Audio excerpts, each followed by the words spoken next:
Hello guys, magandang umaga. Andito na nga tayo ulit at tumawag na sa atin yung ating customer sa Kabusaw. Kailangan na naman ng yelo, 100. Heto't meron tayong nakaredy ngayon.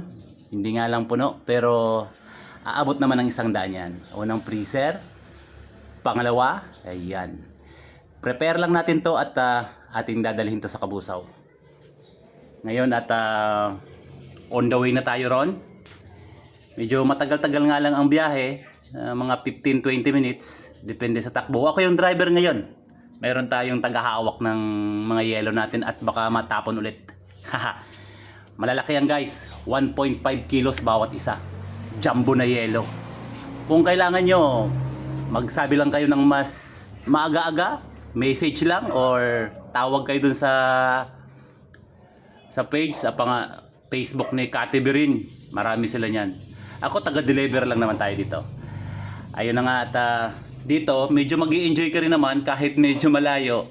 Kasi nature ba? Yan, kaliwat kanan, palayan.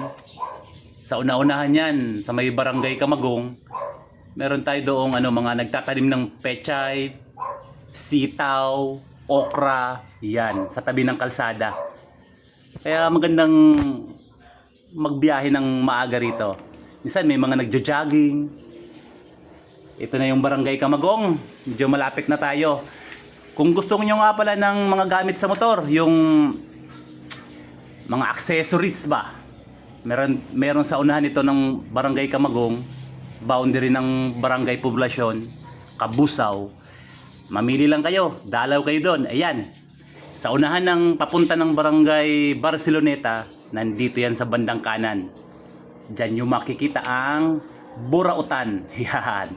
Mga gamit niyan guys sa motor. Dalaw lang kayo dyan. Marami kayong pagpipilian. Mura pa.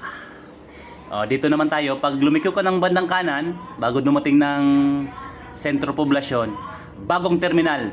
Hindi pa nga lang bukas. Pero yan yung ginagawang bago ngayon. Halos patapos na rin yan.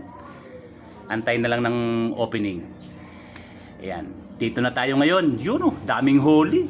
Daming hipon ngayon ang dadalhin sa Maynila. Ayan. Ilang boxes din yan. Kaya't kung kayo'y nangangailangan ng yelo, mga jumbo na yelo, tawag lang kayo. Marami tayo niyan. Kailangan nyo nga lang guys mag-message ng maaga kung marami ang kailangan nyo. Pero kapag kaunti lang, drop by na lang kayo sa tindahan ni Kati Birin. Doon, meron kayong mabibili. Magandang umaga at maraming salamat sa panonood. Hanggang sa muli. Ingat kayo guys kasi may paparating na bagyo.